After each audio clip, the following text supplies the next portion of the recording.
COTP has changed the way that I think about pretty much every aspect of my work in education and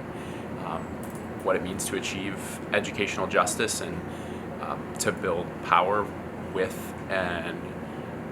families.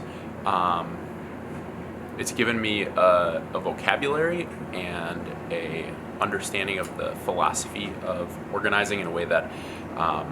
helps me think about strategy and practice. Prior to COTP, I really didn't know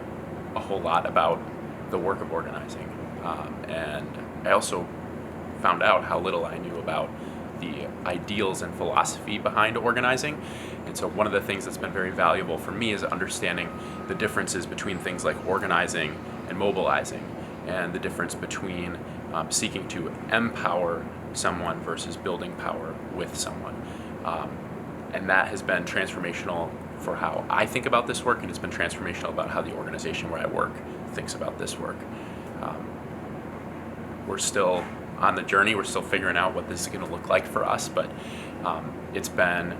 huge in terms of building that vocabulary and that familiarity with different schools of thought within organizing, with the philosophical underpinning of organizing, as we design our strategy and figure out where this fits in our work. The COTP experience has been really instrumental in how I and those in my organization think about the way that organizing fits into our broader strategy. It's helped us think through things like the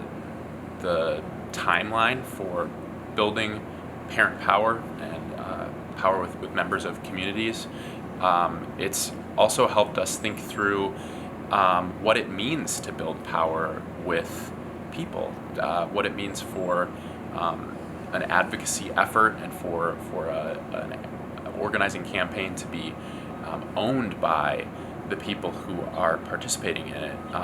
as opposed to just recruiting them into something that is being led by someone else. Another huge part of this for me and for our organization is understanding how much of community organizing is about leadership development and about growing the individual personal capacities of the leaders that are a part of it, the parents and other community members who are a part of the effort. It's how are they growing and developing as individual people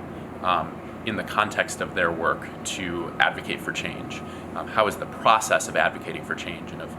building an organizing effort and pursuing a campaign and meeting with elected officials, how are you as the organizer and you as the organization that's facilitating this, using those opportunities to provide access to learning and growth opportunities, so that at the end of this, not only have you achieved change together, not only have you built some power together, but you'll have a cadre of people who have learned, have grown, have developed self-efficacy and new skills that can help them achieve their dreams for themselves. I think that's super powerful.